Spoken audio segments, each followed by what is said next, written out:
Sur le plateau de Canal Matin, merci de rester avec nous. Vous le savez certainement, téléspectateurs chéris, les violences liées à la crise anglophone ont déjà entraîné le déplacement de plus de 20 000 demandeurs d'asile, non seulement vers le Nigeria, mais aussi vers d'autres régions du Cameroun. Depuis le 13 avril dernier, plus de 200 personnes fuient donc des violences dans le sud-ouest pour trouver refuge dans la région du littoral. Les déplacés venus de Kumba sont relocalisés à la maison du parti de Mbanga, une situation qui n'a point laissé de marbre. Monsieur Patrick Christian Debo, violence en zone anglophone, des déplacés de Mbanga qui nous parlent. Tel est l'intitulé de cette autre édition de Regard sur l'actu ce matin. Bonjour Monsieur Patrick Christian Debo. Bonjour à toi Soflane, bonjour Thierry Carole, bonjour à nos téléspectateurs ce matin. Merci d'être là. Écoutez, c'est un plaisir de vous retrouver quand on sait que pour nous, les week-ends supposés être de tout repos ne le sont souvent pas, avec de telles actualités. Tout à fait. Alors c'est vrai que dans les propos de Monsola, il parlait tout à l'heure des images de ces déplacés. Aujourd'hui, quand on parle d'ailleurs de ces images de populations déplacées, ce qui montre d'ailleurs la complexité même de la question. Oui, une question très complexe. Lorsque les chiffres évoqués par Soflane sont donnés ainsi, on se rappelle bien que ce mouvement de déplacés qu'on vit déjà de façon interne, avait été observé pour beaucoup de familles, n'est-ce pas, avec le pays voisin, le Nigeria. Et ça donnait déjà une certaine complexité à cette affaire qui, au-delà des oppositions et des violences qu'on avait vues et vécues à la suite de la radicalisation de certaines positions, on avait l'autre souci, celui de ramener déjà ces populations qui se retrouvaient du côté du Nigeria dans leur fief avec des arguments de sécurité. C'était déjà un challenge pour le gouvernement. Maintenant, cette situation comme celle qui vient de Mbanga donne encore la dimension complexe de ce que une situation de crise comme celle-là pourrait apporter à l'échelle nationale. C'est pas très gai. Vous avez ces images qui ont été fortement réalisées par notre confrère et collègue Julio Trésor Tanon, qui était sur les lieux. C'est assez difficile. Vous voyez, au-delà de l'insouciance de ces enfants que nous avons à l'écran, il y a en fond de compte, n'est-ce pas, la banalisation de la violence dans notre société. Des enfants qui, comme dans des jeux, se mettent à, on a envie de dire, de répéter certainement des actes qu'ils ont vus avec des personnes armées qui tirent à bout portant. C'est bien difficile de s'imaginer ce qui aurait été fait là-bas. Et c'est des actes de traumatisme qui peuvent aussi véhiculer des gènes de violence qu'on aura du mal à éradiquer dans le comportement des populations et surtout des plus jeunes qui vivent cette situation-là. Ça devient une situation aussi complexe que dangereuse pour la structuration même, n'est-ce pas, de la morale en termes de vécu et de vivre ensemble que nous puissions avoir. Si il devient très facile pour un enfant de s'amuser avec une arme parce qu'il aura vécu ça, il sera aussi difficile pour un adulte qui a vécu certainement des violences ou qui a perdu des personnes, n'est-ce pas, qui lui sont chères, de passer l'éponge. Et on est donc dans une situation qui, au regard de cette complexité, nous interroge sur justement les tournures que peuvent prendre de tels événements. C'est bien, il n'y a que l'armée, dans sa posture, a une réponse, d'après quelques informations à source bonne introduite que nous avons, une réponse assez présente et contenante de ces assauts-là. Mais le mouvement de ces populations démontre qu'il y a tout de même une situation de psychose.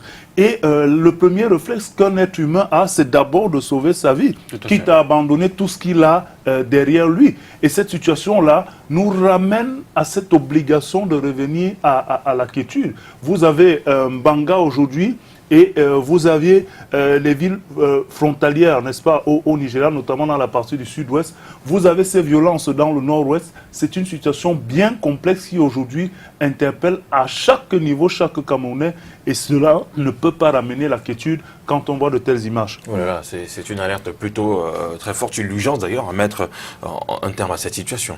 Oui, on ne va peut-être pas plonger dans la psychose parce que ce qu'il faut se dire, c'est que ceux qui commettent ces attaques-là, ces présumés séparatistes qui sont accusés de commettre ces violences-là, ont certainement plusieurs objectifs. Peut-être pas celle de vaincre de manière frontale l'armée, qui, elle, est structurée avec un certain nombre de méthodes, assez conventionnelles.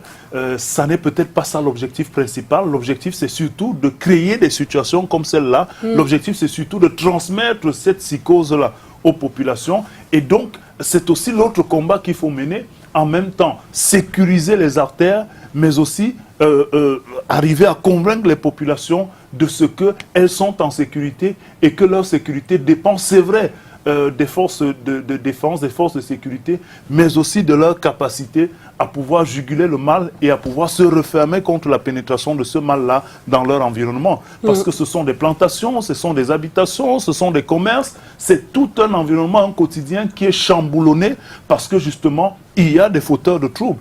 Et dans cette situation, c'est vrai qu'il y a l'action politique, l'action sécuritaire, mais il y a que ça reste des hommes et des femmes qui, avant tout, ont peur pour leur vie. Et lorsqu'on voit ce qui se passe en Banga, ce qui se passe dans d'autres localités, on peut se dire que qui finalement peut être à l'abri. Et cela nous ramène dans certains travers qui malheureusement ont fait le nid de ces conflits et de ces tensions, au-delà de la question de gouvernance ou de la question de bien-être que quelques-uns mettent au-devant de cette situation de tension dans ces régions-là. Ça nous ramène à la triste réalité ou même peut-être la merveilleuse réalité de ce que nous sommes dans un environnement qui nous concerne tous. Nos frontières, peut-être établies de façon administrative ou de l'héritage culturel, sont en réalité des frontières virtuelles. Vous vous rendez bien compte que les tensions qu'il y a dans le sud-ouest peuvent facilement se retrouver dans la région du littoral, dans le Mungo, et que les populations ont comme premier réflexe de se retrouver chez les frères qui sont à côté. Et de ce côté-là, on ne vous dira pas que vous êtes anglophone ou francophone. Voilà. La preuve, en Banga, ceux qui accueillent sont majoritairement, n'est-ce pas, de la région francophone. Et donc, vous voyez ce lien-là qui nous ramène aux réalités de notre coexistence, qui n'ont rien à voir avec certaines positions qui malheureusement nous éloignent de la réalité de la nécessité du bien-être qui peut transparaître aussi dans cette crise-là. C'est vrai, aujourd'hui nous avons un conflit, nous avons des situations sécuritaires très alarmantes, mais on peut dire que la présence de nos forces de défense sont une chose déjà assez louable, la réaction de nos forces de défense. Et maintenant, il y a l'autre combat, celui d'asseoir psychologiquement la confiance de ces populations, mais surtout de les rassurer en les protégeant. Et l'autre chose qui peut nous être remis en termes d'interpellation face à cette situation que nous vivons en Banga, c'est que finalement, personne ne doit se contenter, personne ne peut rester zen devant les situations de tension et devant les situations d'insécurité qu'on peut vivre dans ces régions, parce que personne n'est finalement à l'abri.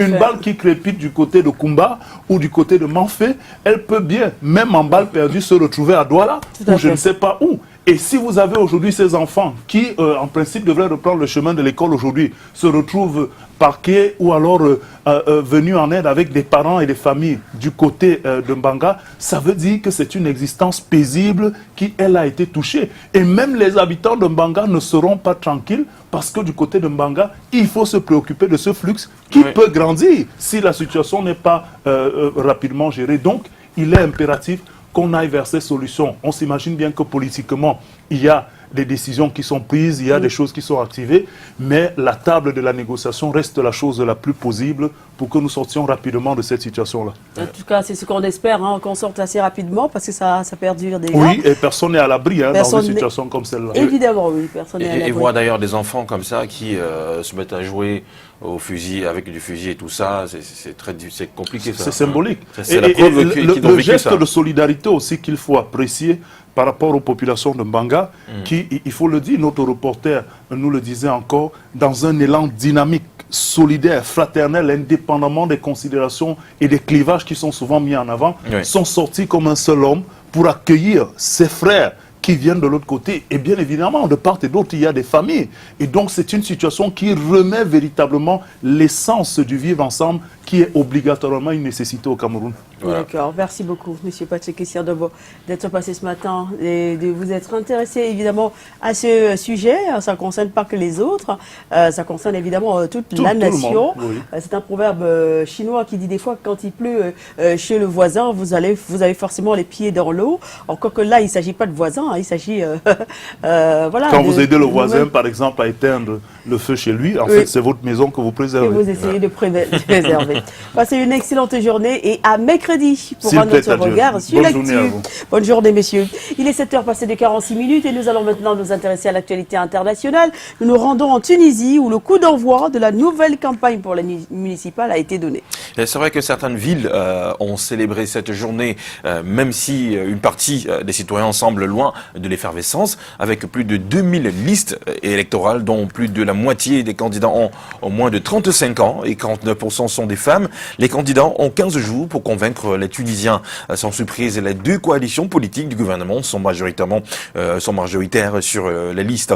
Le parti laïque Nida Tounes compte 325 listes et le parti islamiste modéré MDA compte 350.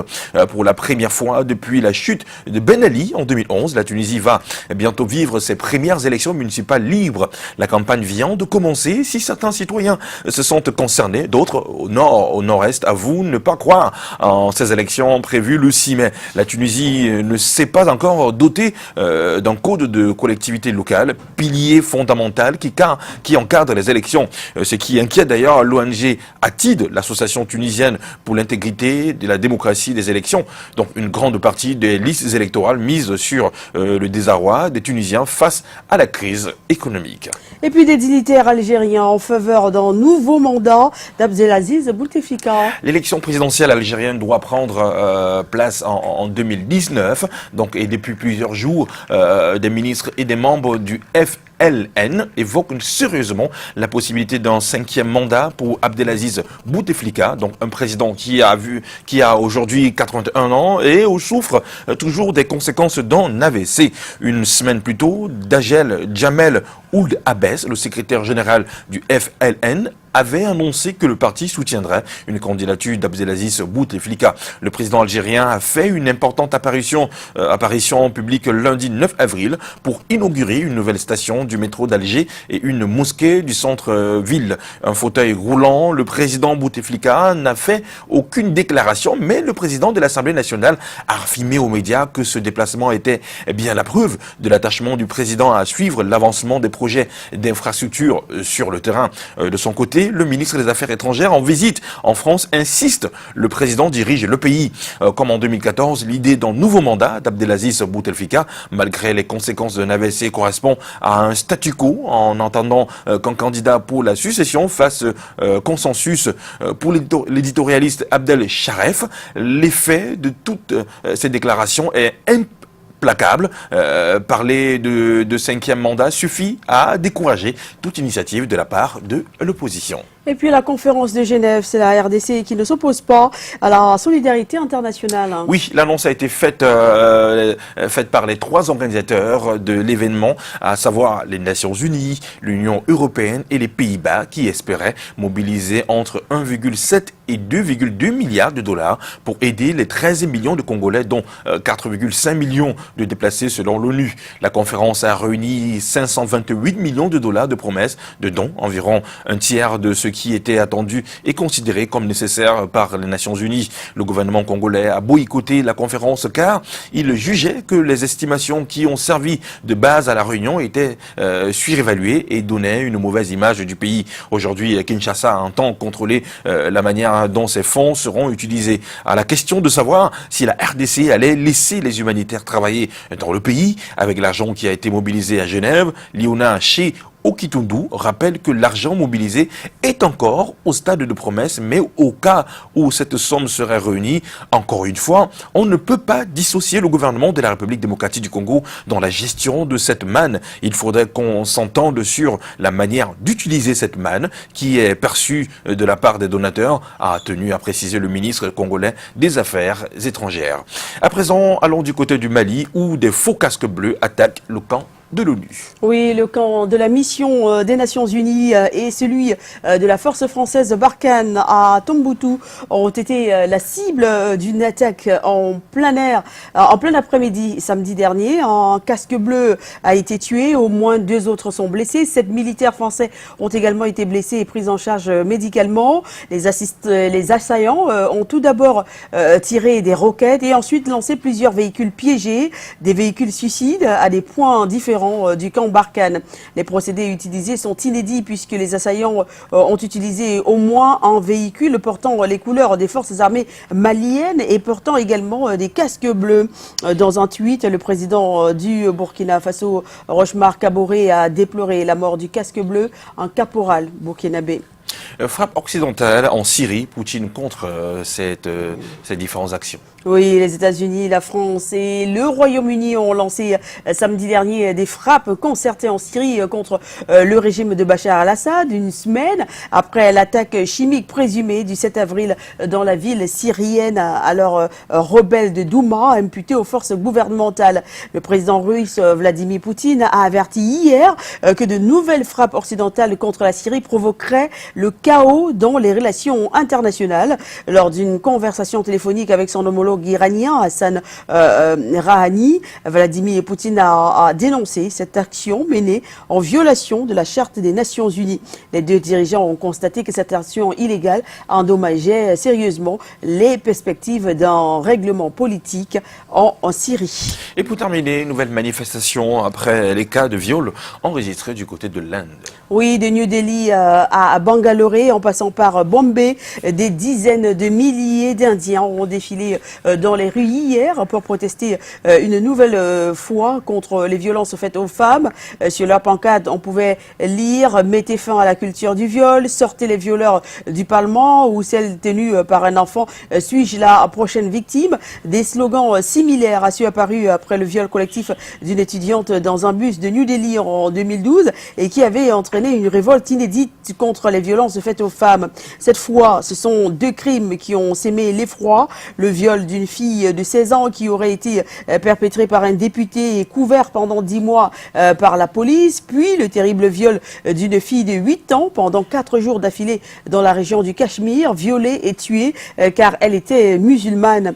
Dans les 2 cas, les politiciens en question font partie du parti Premier ministre, le BGP, qui indique, selon ces manifestants, que les jeunes femmes ne sont pas en sécurité dans l'Inde d'aujourd'hui. Voilà pour les informations au cœur de nos frontières. Merci Mon Soleil pour ce moment de partage avec nos nombreux téléspectateurs qui nous reçoivent partout au Cameroun et également du côté de Yaoundé, son Excellence Monsieur Jean-Claude Bouenchou, ministre de l'Urbanisme et de l'Habitat, qui nous regarde tous les matins, qui est en furieux de son programme. Vous avez le bonjour de Canal Matin, sans oublier Sa Majesté Nguémini Gaston. Oui, vous êtes du côté de Balvin là-bas. Vous êtes un fidèle de ce programme. Vous avez le bonjour également de toute la grande famille de Canal Matin. Il est 7h passé de 54 minutes. Nous vous rappelons notre chanson du cœur. C'est dans les coups de 8h30 que nous vous diffuserons le clip qui aura été sollicité par le plus grand nombre. Ce matin, nous sommes allés carrément dans la sphère française, tirer 2 auteurs de renom, Michel Sardou et l'intitulé Maladie d'amour, et en face, Marc Lavoine pour le titre Elle a les yeux revolver. Si ça ne vous dit vraiment pas grand-chose ces titres-là, eh bien peut-être des extraits feront l'affaire. Eh bien, on vous propose des extraits de notre chanson du cœur.